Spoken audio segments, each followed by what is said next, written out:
Imagine, t'es là, en pleine guerre froide en fait, au poste de détection et d'alerte des objets spatiaux et aériens en fait, et là, ton pire cauchemar se produit, parce que le radar détecte 5 missiles bien stock en direction de l'URSS en fait. Je te laisse imaginer un petit peu la pression que t'as sur les épaules, sachant que en plus, en fonction de tes choix, tu peux très bien réduire la Terre en un caillou stérile en fait, juste au cas où, petite précision. Yo tout le monde c'est Maïsio, aujourd'hui on va parler d'un homme qui a littéralement sauvé l'humanité, et je suis quasiment sûr que vous ne le connaissiez pas. Le type en question c'est Stanislav Petrov en fait, qui a travaillé très dur pour arriver jusqu'au grade de lieutenant-colonel.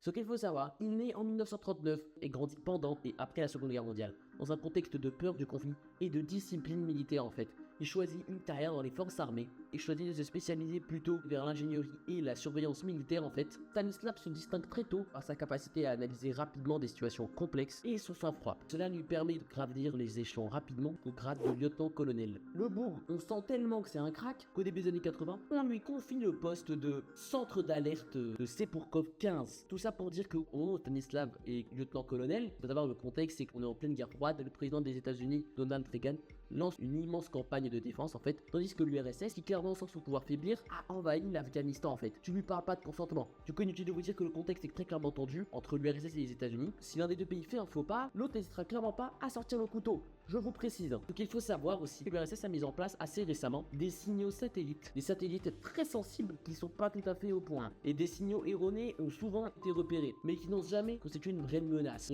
Un soir, alors que Stanislav Petrov est de service, il reçoit un signal sur son écran qui indique très clairement qu'il est foutu, que 5 missiles bien stock provenant des États-Unis arrive tout droit en direction de l'URSS en fait. Les options sont très clairement limitées. Stanislav a moins de 30 minutes pour agir, il le sait. S'il choisit de ne pas respecter le protocole, il se fera probablement rétrograder. L'alarme clignote toujours, de plus en plus oppressante. Stanislav pense à ses proches, à ses collègues, mais également au monde entier. Et finalement, il est tiraillé, il ne sait pas quoi choisir, respecter le protocole et risquer une guerre nucléaire, ou alors faire confiance à son instinct et ignorer le signal, sachant que les conséquences pourraient être dramatiques dans le pays en fait. Le tout repose à ce moment-là sur ses épaules. Le signal est-il erroné, sachant que chaque seconde qui passe pourrait être bien la dernière, alors qu'il se résout finalement et choisit de noter sur son carnet faux signal. Les satellites ont dû se tromper. En choisissant d'ignorer le missile, Stanislav a permis d'éviter une guerre nucléaire. Donc on peut le dire sur ce coup-là, il a coupé très clairement en fait. Malheureusement, ses supérieurs sont loin d'être du même avis en fait. Il est interrogé intensivement. Après avoir reçu un reproche officiel pour des erreurs de documentation dans son journal de bord, il est rétrogradé. Et finalement choisit de prendre sa retraite anticipée en 1984 en fait.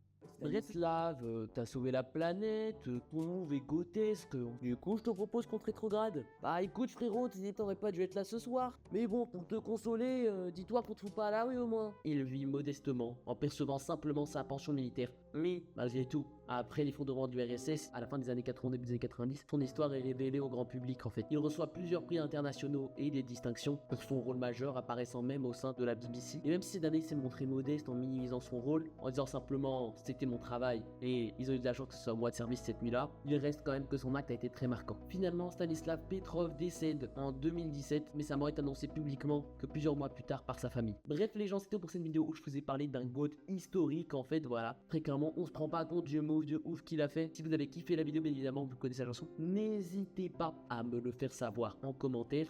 Sur ce, portez-vous bien et d'ici là, moi je vous dis à la prochaine.